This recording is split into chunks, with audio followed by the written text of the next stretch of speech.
सभी को नमस्कार, जय भीम, नमो बुद्धाय, सत श्री अकाल, अस्सलाम वालेकुम, वणक्कम। बंगाली में कहूँगा नमस्कार। मैं निखिल सबलानिया, नई दिल्ली से आज अपने इस विशेष कार्यक्रम डॉक्टर अंबेडकर जी कांग्रेस और गांधी जी के बारे में क्या सोचते थे, क्या लिखा उन्होंने, ये लेकर प्रस्तुत हुआ हूँ। पिछले 2 कार्यक्रम आप इस श्रृंखला के जरूर देखिएगा। और भी कई श्रृंखलाएं हैं, जैसे बुद्ध का पथ, दलित की गली, डॉक्टर अंबेडकर बौद्ध धम्म, और एक लंबी श्रृंखला है डॉक्टर अंबेडकर विचार दर्शन। आप चाहे किसी भी जाति समाज से हो, किसी भी धर्म से हो, ये वाली जो सीरीज है ना, ये जो श्रृंखला है डॉक्टर अंबेडकर जी की, कि वो गांधी जी और कांग्रेस के बारे में क्या सोचते थे, इसे ध्यान से सुनिएगा। ये आपको देश की पॉलिटिकल नॉलेज आपको बहुत अच्छी मिलेगी। ये सारी श्रृंखला मेरी पॉलिटिकल कमेंट्री है, कई सालों के अध्ययन, मनन और ऑब्जर्वेशन के बाद, और प्रमुखता डॉक्टर अंबेडकर जी की राइटिंग पे आधारित है, और ऐसी राइटिंग जो भविष्य का सूचक बनी। अर्थात कि जब उन्होंने लिखा 40 के दशक में, और हमने देखा और अभी भी हम वो देख रहे हैं, तो पहले के आप वीडियो जाके देखिएगा। अब इस वीडियो पे आते हैं। तो जैसे डॉक्टर अंबेडकर जी ने कांग्रेस के लिए एक बात कही, अब मैं जो भी कांग्रेस के लिए बोलूँगा मैं फिर इस वीडियो में रिपीट कर रहा हूँ। पहले भी मैंने कहा, मैं किसी भी पार्टी के लिए खुला हूँ, मैं अपनी भी पार्टी बनाना चाहता हूँ, मैं किसी पार्टी का शत्रु हूँ, लेकिन उसके सिद्धांतों का, जो लोकहित में नहीं है। मैं किसी पार्टी का मित्र हूँ, उसके सिद्धांतों का जो लोकहित में है। जो हमारे भारत के जो गठन हुआ, उसमें जो प्रमुख सिद्धांत थे कि हमारा भारत धर्मनिरपेक्ष रहेगा, हमारा भारत प्रोग्रेसिव इंडिया रहेगा, उन सिद्धांतों के साथ जो है हमारा भारत भ्रष्टाचार रहित रहेगा, हमारा भारत सबके लिए अवसर प्रदान करेगा, सबको समानता देगा, उन सिद्धांतों के साथ जो भी दल है मैं उसके साथ हूँ, और इनके विरुद्ध जो भी दल है मैं उनकी उन नीतियों के विरुद्ध हूँ, मैं किसी व्यक्ति के विरुद्ध नहीं हूँ। अब बात आते हैं कि जैसे मैंने पहले वाले वीडियो में कहा कि भाई जो युवा लोग हैं ना, कमर बांध लो, कमर की पेटी बांध लो, और राजनीति और इतिहास के हवाई जहाज में नहीं, राजनीति और इतिहास के अंतरिक्ष यान में चढ़ जाओ, क्योंकि ये अंतरिक्ष यान जो आपका है ना, राजनीतिक, सामाजिक, मनोवैज्ञानिक, सांस्कृतिक समझ का, और आप लोगों ने वैज्ञानिक समझ तो बहुत ली है, चिकित्सा की समझ भी ली है।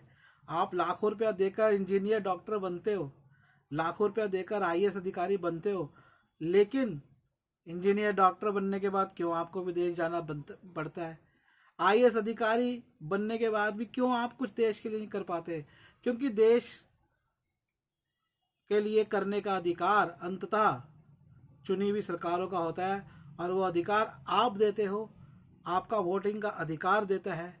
और पहले वाले वीडियो में 2 नंबर जो वीडियो है श्रृंखला का, दूसरे भाग में मैंने बताया कि कैसे वो अधिकार विशेषतर आपको मिला। अब तो आप 18 से कम की, और इसलिए आपको अपना वो अधिकार सही प्रकार इस्तेमाल करना, और वो सही शिक्षा आपको देगी, इसलिए आपको पढ़ना लिखना समझना जरूरी है। तो वो जो अंतरिक्ष यान जा रहा है आपका राजनीति और इतिहास का, वो आपके भविष्य का यान है, वो आपको भविष्य में लेके जा रहा है, वो आपके आने वाली पीढ़ी को भविष्य में लेके जा रहा है। तो मेरे वीडियोस को ध्यान से सुनिएगा, और अपनी जो पॉलिटिकल एक्यूमेन है, जो नॉलेज है, उसको तेज करिए, अपने हिस्टोरिकल नॉलेज को तेज करिए। स्कूल और कॉलेज की किताबों से अलग हटके अच्छे नामी विद्वान जो हैं उनको पढ़िए।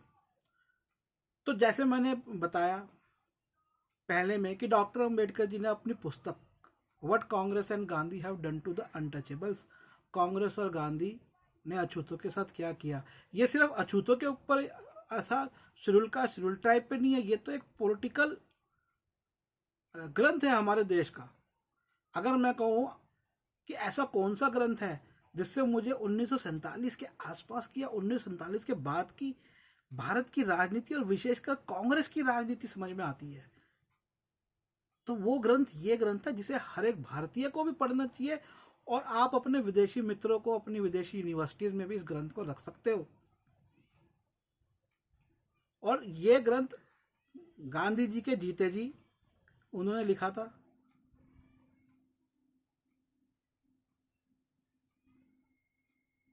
ये ग्रंथ उनके सभापति जो बने वो संविधान सभा के कॉन्स्टिट्यूशनल असेंबली जो बनी थी, संगठित हुई थी, उसके जो हेड बने थे, चेयरमैन बने थे, उससे पहले का लिखी हुई पुस्तक थी ये। तो उनमें देखिए सबसे बड़ी बात तो डॉक्टर अंबेडकर जी में एक पॉलिटिकल सच को बोलने का दम था। तो मैंने जब ये पुस्तक पढ़ी तो मेरे को लगा अरे वाह भाई वाह, क्या बात है। मैंने तो, अगर मैं इस पुस्तक को नहीं पढ़ता, मैं बाबा साहेब जी का ये नहीं पढ़ता, मुझे तो यार कुछ समझ में नहीं आती यार। ये तो भविष्य के लिए लिख रहे हैं यार, ये जो लिख रहे थे उस समय, ये तो इस समय सही है। वो कह रहे हैं भाई ये जो कांग्रेस पार्टी है ना, ये एक परिवार, ये इसका छोड़ दो, समाजवाद का खाए, डेमोक्रेसी स्टैब्लिश करेगी। लेकिन मैं आपको साथ में ये भी कह दूं, वो ये जो बात कर रहे थे ना, वो सिद्धांत के ऊपर कर रहे थे, लेकिन कई जगहों पे सिद्धांतिक तौर पे कांग्रेस सही भी है, ये भी मैं आपको बताऊंगा। तो जहां गलत है वहां पे उन्होंने गलत लिखा है। कांग्रेस का जो पहला चुनाव था 47 के बाद का, अब देखिए 2 चुनाव है। अब हमने देखा कांग्रेस को कि कांग्रेस जो है ना, वो कई साल तक हम कहते हैं राज किया, शासन किया। और अगर आज़ाद भारत का जो चुनाव है सबसे पहला, वो है 1952 का चुनाव। 1952 के चुनाव में भी 50% तो वोटिंग ही नहीं हुई थी, और 50% वोटिंग में नहीं हुई थी, और आधे वोट भी नहीं मिले थे, शायद आधे के आसपास भी वोट नहीं थे।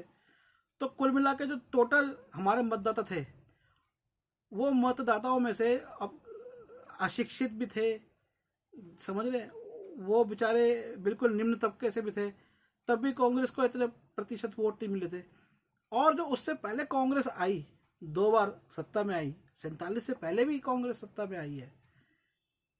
बेशक परम सत्ता तो ब्रिटिश गवर्नमेंट की थी, लेकिन जो से नीचे की सत्ता, जो भारतीय सत्ता थी, उसमें जब कांग्रेस आई तो तब तो वोटिंग का जो राइट थे ना, वो सिर्फ इतने थे कि 10% लोग ही वोट डाल पाते थे। और वो जो 10% लोग थे वो संपन्न वर्ग के थे, क्योंकि जो वोटिंग का अधिकार था वो इस तरह से निश्चित किया गया था कि संपन्न लोग ही वोट डाल सकते थे। और जब संपन्न लोग डालते थे तो अपने अधिकार, अपने हिसाब से डालते थे। और कांग्रेस आई। अब देखिए जब बाकी लोग भी आ गए वोटिंग के अंदर, तो कांग्रेस चली गई। मतलब आई, लेकिन सत्ता में आई, लेकिन वोटिंग कितनी कम हुई। तो कहीं ना कहीं जो लोग संपन्न नहीं थे, जो गरीब थे, निम्न तबकों से थे, वो कांग्रेस को चाहते ही नहीं थे। और आज तक ये कहा गया कि कांग्रेस निम्न तबकों की या गरीबों की, कांग्रेस ने भी गरीबी उन्मूलन की बात करी, लेकिन वोटिंग के आधार पर तो हम देखें तो वो चाहते ही नहीं थे कांग्रेस को तब भी। खैर, हम ज़्यादा विषयों को फैलाएंगे नहीं, पर एक, क्योंकि मैं इतने साल का अध्ययन, इतने साल का स्टडी भी किया, तो मैं इस वीडियो में साथ में अपनी पॉलिटिकल कमेंट्री, राजनीतिक टिप्पणी भी दे रहा हूँ, जो कि मुझे आवश्यक लगती है। तो अब जो एक बात जो मुझे अच्छी लगी कि ये पुस्तक बहुत अच्छा एक राजनीतिक ग्रंथ है भारत का।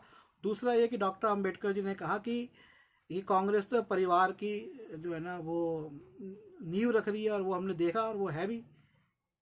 अब एक बड़ी इंटरेस्टिंग चीज़ जो मेरे को इस पुस्तक में समझ में आई ना, अब वो बाकी तो गांधी जी पे बात कर रहे हैं और कांग्रेस के ऊपर बात कर रहे हैं, तो वो एक बड़ी इंटरेस्टिंग उन्होंने बात करी। और ये ध्यान से सुनिएगा, ये इस श्रृंखला का सबसे महत्वपूर्ण चीज़ों में से एक है। तो उन्होंने ना कांग्रेस के टिकट के बंटवारे, टिकट के आवंटन, कैसे टिकट देती है कांग्रेस, कैसे अपने प्रत्याशी खड़ी करती थी। और ये कब की बात कर रहे हो, 47 से पहले की। तो जैसा मैं कह रहा हूँ कि चरित्र को समझो, सिद्धांत को समझो कि इनका सिद्धांत क्या है, किसी दल का सिद्धांत क्या है, कि उनकी जो सोच का नज़रिया क्या है, वो समझने की ज़रूरत है। तो वो क्या कहते हैं कि जब कांग्रेस किसी प्रत्याशी को चुनती है चुनाव के लिए, तो पूरी वर्ण व्यवस्था उनके दिमाग में रहती है कांग्रेस के, अर्थात पूरा जातिवाद के हिसाब से वो टिकट देते हैं। और इसमें केवल वो ये नहीं है कि कुछ 2-3 जातियों को हिसाब से, वो किसी को भी नहीं बख्शते। और कहीं ना कहीं ये मनुस्मृति का जो सिद्धांत है ना, वो मनुस्मृति का क्या सिद्धांत है कि सबसे ज़्यादा वरीयता ब्राह्मण वर्ण को मिले, उससे कम क्षत्रिय को, उससे कम वैश्य को, उससे कम शूद्र, और अंत्यज दलित आदिवासी उनको तो वो तो बाहर है। वो बाहर है, वो बाहर उन्होंने कर भी दिया। वो डॉक्टर अम्बेडकर जी को तो उन्होंने बाहर ही कर दिया पूरा, 2 बार उनको चुनाव हरवाए, तो उनको तो टाटा बाय बाय कर दिया, एक जगजीवन राम को खड़ा कर दिया।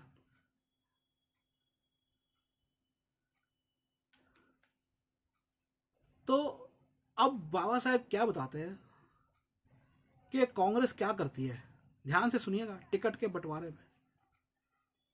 तो किस तरह से वर्ण व्यवस्था जातिवाद की जो स्कीम है उसके हिसाब से टिकट देती है। जब इनको किसी शूद्र, किसी, सबसे पहले करते हैं ब्राह्मण से शुरू, कि जब इनको किसी ब्राह्मण को टिकट देना होता है, तो जितने भी ब्राह्मण प्रत्याशी होते हैं उनमें से जो सर्वश्रेष्ठ प्रत्याशी होता है उसको टिकट देते हैं। इसका मतलब वर्ण व्यवस्था के हिसाब से, अगर वर्ण व्यवस्था कहती है कि ब्राह्मण श्रेष्ठ है, तो वो ये भी कहती है, जो कह रही है कि ब्राह्मण श्रेष्ठ है, तो वो ये भी प्रतिपादित करना चाहती है कि ब्राह्मण श्रेष्ठ ही रहे। इसके ऊपर पूरा कांग्रेस काम कर रही है। तो वो क्या कर रही है कि ब्राह्मणों के हिसाब से, ब्राह्मणों को जब अपने टिकट दे रही है, तो 10 ब्राह्मण आए, 10 में से उसको देगी जो 10 में सबसे बेस्ट है, very educated, very talented, and it's a good thing, हर एक को मिलना चाहिए। अब वो जब क्षत्रिय को टिकट दे रहे हैं, तो उसमें से वो ऐसे क्षत्रिय को दे रहे हैं जो ब्राह्मण, जो उन्होंने प्रत्याशी चुना है उससे वो कमजोर हो, और उन क्षत्रियों में भी थोड़ा कमजोर हो। तो वो क्षत्रियों में बेस्ट नहीं है, सेकंड बेस्ट है। और मुझे प्रॉपर याद नहीं आ रहा है, लेकिन ऐसा लिखा है कि या तो क्षत्रियों में सबसे नीचे का हो, कि क्षत्रियों में सबसे नीचे का है, और ऐसे वैश्य में कि जो वैश्य में बेस्ट ना हो, वैश्य में सबसे नीचे का कैंडिडेट हो, मतलब 10 वैश्य आए तो उनमें नीचे का कैंडिडेट हो। तो ब्राह्मणों में टॉप चुनती है, टॉप कैंडिडेट, और बाकी वर्णों में जो वर्स्ट कैंडिडेट है वो चुनती है। तो इस तरह से वो कहीं ना कहीं वर्ण व्यवस्था और मनुस्मृति को प्रतिपादित कर रही है, स्थापित कर रही है। तो ये एक तीसरी बड़ी इंटरेस्टिंग बात मुझे लगी।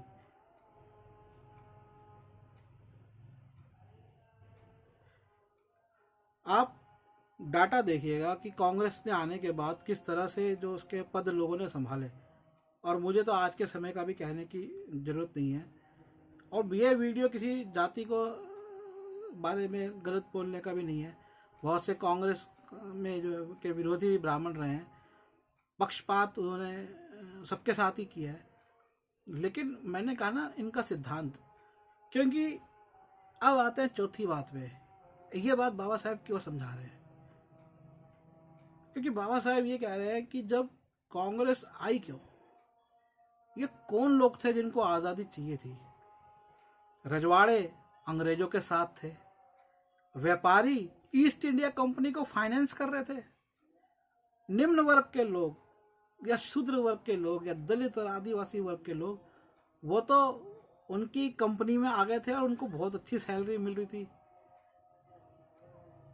एक कोई, मेरे को अभी एक पत्रकार का मैं वीडियो देख रहा था, तो वो बता रहे थे कि आज़ादी का जब जिस समय जश्न मनाया जा रहा था, तो उन्होंने किसी पुराने सिविल सर्वेंट से पूछा कि जी आज़ादी के क्या मायने, तो उन्होंने कहा कोई नहीं, जैसे देश चल रहा था वैसे चलेगा और हमारी मौज तो वैसी रहेगी। जो IAS बनते हैं पहले भी वो सिविल सर्वेंट थे, तो जाहिर सी बात है कि जो लोग प्रशासनिक सेवाओं में थे, जुडिशरी में थे, उनकी तो मौजें मौजें चल रही थी। लेकिन डॉक्टर अंबेडकर जी ये बताते हैं कि ये जो कांग्रेस जब बनी, ये कौन लोग थे कि कांग्रेस बनी। देखिए, एक तो बात उन्होंने जो बताई है पुस्तक में वो मैं आपको बताता हूँ, लेकिन एक बात ये भी बताता हूँ कि ब्रिटिश लोगों को भी 1857 की क्रांति के बाद ये निश्चित था कि उनको जाना है, और अमेरिका के अंदर वो देख चुके थे, आज़ादी हो चुकी थी। दूसरा ये कि भारत की जो कॉलोनी है ना, जो भारतीय उपनिवेश है, बेशक इसने एक समय अंग्रेजों को बहुत अमीर बनाया, लेकिन ये एक महंगा सौदा थी। यहाँ खर्चे बहुत थे, पॉपुलेशन बहुत थी, और अंग्रेजों को गोल्ड जो है ना वो लैटिन अमेरिका में मिल गया था। गोल्ड की अंग्रेजों को कमी नहीं थी। अमेरिका जो उनकी कॉलोनी बस गई थी, भारत से ज़्यादा उत्पादन उनके वहाँ जाने लग गए थे, इंग्लैंड के उत्पादन। ये सब मैं हवाई बातें नहीं कर रहा। इसके लिए आपको वो पुस्तक पढ़नी पड़ेगी जो डॉक्टर अंबेडकर जी ने पढ़ी, और उन्होंने भी अपनी पॉलिटिकल इकोनॉमिक्स के ऊपर, राजनीतिक अर्थशास्त्र के ऊपर अपनी थीसिस लिखी, रुपए की समस्या, प्रॉब्लम ऑफ रूपी। और वो पुस्तक है wealth of the nation. Wealth of the nation, writer Adam Smith, my favourite, one of my favourite writers, one of मेरे पसंदीदा लेखकों में से एक एडम स्मिथ। 250 साल पुरानी किताब है, और आपको शायद ये जान के हैरानी होगी कि वॉरेन बफे और बिल गेट्स जैसे लोगों ने इस पुस्तक का अध्ययन किया है। हमारे यहाँ तो हिंदी में भी उपलब्ध नहीं है अभी तक। तो अब वो बताते हैं कि क्या उन्होंने बताया इस पुस्तक में कि भाई ये जो पूरा वर्ण व्यवस्था के हिसाब से अपनी टिकटों का आवंटन करते थे, लेकिन ये थे कौन से लोग असल में जो कांग्रेस में आए। तो इसके बारे में वो बताते हैं कि असल में ब्रिटिश साम्राज्य जब यहाँ पे स्थापित हुआ तो उन्होंने यहाँ पर कानूनी व्यवस्था स्थापित करी और अपने इक्वालिटी थोड़ी लाने की कोशिश करी, यहाँ के समाज को समानता लाने की कोशिश करी, यहाँ के समाज की जो बुराइयाँ थी उनको दूर करने की कोशिश करी। एक यहाँ पर थी कि ब्राह्मण को, मनुस्मृति के आधार पे चल रहा था देश, तो ब्राह्मण को मृत्यु दंड नहीं दिया जा सकता था। अगर ब्राह्मण किसी की मृत्यु भी कर दे, किसी का कत्ल भी कर दे, बलात्कार भी कर दे, तो भी उसके लिए मृत्यु दंड नहीं दिया जा सकता था। जबकि उससे निचले वर्ण के लिए दंड थे, क्षत्रियों के लिए भी दंड थे। मृत्यु दंड क्षत्रिय को भी दिया जा सकता था, वैश्य के लिए भी था, शूद्र के लिए भी था, अंत्यजों के लिए था, और वो तो सबसे ज्यादा था। तो जो निचला एक क्रम बना दिया कि एक ऊपर एक नीचे, तो उस हिसाब से समाज के हर व्यक्ति के लिए मृत्यु दंड था, केवल ब्राह्मणों के लिए नहीं था। और जो मुगल काल में भी नहीं रहा, जो कत्लेआम हुआ ब्राह्मणों का, उसमें ये भी है कि वो कई जगहों पर कहते हैं कि संधि को तोड़ा, तो वो कत्लेआम तो मुसलमानों ने मुसलमानों का भी किया है, तो उस बात को हम खारिज कर देते हैं। सबसे ज़्यादा मुगलों को जो नुकसान पहुंचाया वो नादिर शाह ने, एक दूसरे मुसलमान ने पहुंचाया, तो वो एक अलग चीज़ है। जो विद्रोह हुए मुस्लिम्स के, तो ग्रामर सिखाने वाले, इनको भाषा सिखाने वाले, इनका एडमिनिस्ट्रेशन संभालने वाले भी लेकिन ब्राह्मण रहे हैं। तो वो एक, आप मेरी बातों से ये नहीं समझिएगा कि मुस्लिम काल में नहीं रहा क्या इनके लिए ये, तो वो मुस्लिम काल में भी उन्होंने हिंदुओं के लॉज को टच नहीं किया। बेसिकली उन्होंने कहा भैया ठीक है तुम अपना मौज करो, और वो मैं एक अलग पुस्तक लिख रहा हूँ, उसको भी मैं एक्सप्लेन कर रहा हूँ कि ऐसा क्यों रहा। तो अब हुआ यूं कि ब्रिटिश जब आए तो उन्होंने इक्वल लॉ लेकर आए कि कानून सब पे बराबर है। अगर मृत्युदंड एक ही देश में एक व्यक्ति के लिए है तो दूसरे व्यक्ति के लिए भी है, चाहे वो किसी भी वर्ग विशेष से हो। और इस करके कुछ ब्राह्मणों को फांसी की सजा दी गई। यहाँ से बहुत बड़ा प्रतिरोध शुरू हुआ। फिर एक विवाह प्रथा थी, वो विवाह अनगिनत महिलाओं से विवाह करते थे, उस पर रोक लगी। तो ऐसे कई चीज़ें थी जो मनुस्मृति के आधार पर चली थी और ब्राह्मणों को विशेष दर्जा था। बहुत सारे ब्राह्मण भी इनका विरोध करते थे, लेकिन क्योंकि उनमें वो उनके पास एक शासक की ताकत नहीं थी तो वो रोक नहीं पाए। ब्रिटिश आए तो रुक गया। और जैसा कि बाबा साहेब जी के साथ श्रीधर पंत तिलक, सहस्त्रबुद्धे और बाबा साहेब जी के चहेते रानड़े, ये ब्राह्मण रहे। तो बाबा साहेब जी ने भी जो विद्वान ब्राह्मण थे, समाज का अच्छा सोचने वाले ब्राह्मण थे, उनके बारे में लिखा, उनकी प्रशंसा करी और वो उनके मित्र रहे। लेकिन ये जो रोष था अन्य ब्राह्मणों में, उस रोष का परिणाम कांग्रेस पार्टी बनी। अब कोई इसमें कहेगा कि इसमें तो कुछ स्कॉटलैंड के या विदेश के लोग भी शामिल थे, तो वो इसलिए थे क्योंकि वो लोग भारत के अंदर ना, हम जिनको अंग्रेज या ब्रिटिश कहते हैं, उसमें बहुत सारे वर्ग थे और सब वर्गों के अपने अपने मत थे। उसमें पोर्चुगीज भी थे, फ्रेंच भी थे और स्कॉटिश भी थे, और विद इन ब्रिटिश भी दो लॉबी थी, मिशनरी लॉबी अलग थी। और इन सब चीज़ों को आप समझ सकते हैं। अगर ये वाली एक पुस्तक मैं आपको बताया था, मेरी ये पुस्तक पढ़ेंगे तो ये आपको समझ में आ जाएगा। ये बहुत से लोग इसको कोई ईसाई मिशनरी की पुस्तक समझते हैं, ऐसा नहीं है। ये बाबा साहेब की लिखी हुई है पुस्तक है। इसमें आपको ये बात समझ में आ जाएगी कि किस तरह से अलग अलग तरह के ईसाई लोग देश में थे और व्यापारी लोगों का अलग नज़रिया था और जो मिशनरी लोग थे उनका अलग नज़रिया था। तो ये जो प्रतिरोध था एक वर्ग विशेष का कि भाई ये हमारी कुछ जो है ना, जो हमारे विशेषाधिकार थे वो खत्म होते जा रहे हैं। हालांकि उनको कुछ विशेष अधिकार भी दिए, जैसे सेना के अंदर ब्राह्मणों को आई थिंक 1909 या 1919 में उनको आरक्षण दिया गया। उन्होंने कहा कि हमारी सेना में हम आने चाहिए, तो वो भी हुआ। खैर वो एक अलग बात है। ये अभी विषय ये है कि डॉक्टर अंबेडकर जी कांग्रेस और गांधी जी के बारे में क्या सोचते थे। तो ऐसा वो ये सोचते थे कि ये जो कांग्रेस है ये कहीं ना कहीं जातिवाद, वर्ण व्यवस्था करती है। और क्योंकि ब्राह्मणों के विशेषाधिकार खत्म किए ब्रिटिश लोगों ने, जो मनुस्मृति के आधार पे थे, और वो कहीं ना कहीं कुछ ब्राह्मणों में रोष रहा और वो रोष का परिणाम ही कांग्रेस पार्टी बनी। तो ये मैं इसलिए बता रहा हूँ, जैसा मैंने कहा, एक पार्टी का सैद्धांतिक पक्ष को समझना जरूरी है।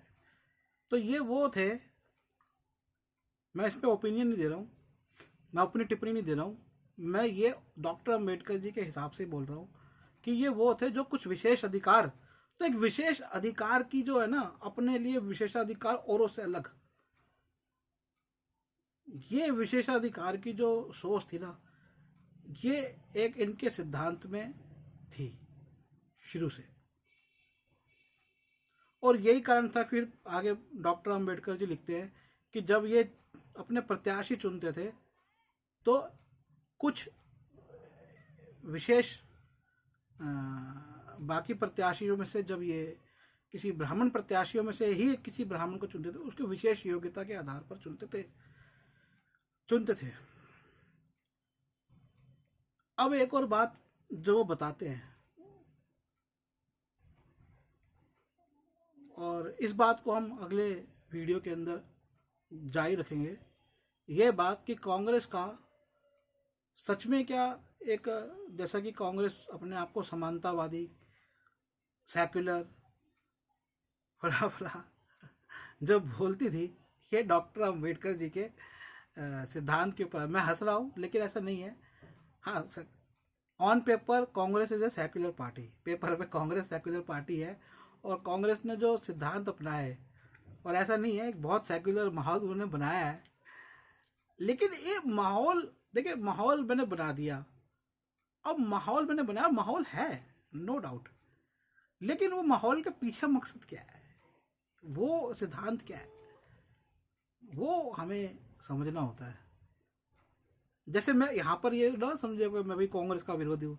अब जैसे बीजेपी ने भी एक माहौल बनाया था, स्वदेशी स्वदेशी, अभी तो मोदी जी हमारे नए उपकरण खरीदने गए हैं, और क्योंकि महंगे उपकरण हैं तो महंगे उपकरण तो हमारा देश खरीदता है। बेशक हम कह दें कि मंगल ग्रह पर जाना सस्ता है, लेकिन देश की निगरानी के लिए महंगे उपकरण के लिए अमेरिका जाना पड़ता है, तो विदेशी उपकरण लाने पड़ते हैं।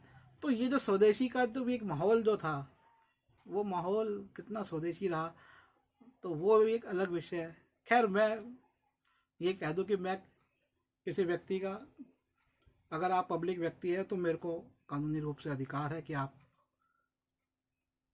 के बारे में मैं बोलूं, और वही बोलूं जो कि तर्क संगत हो और लोकहित में हो, और उतना ही मैं आपसे बोल रहा हूँ।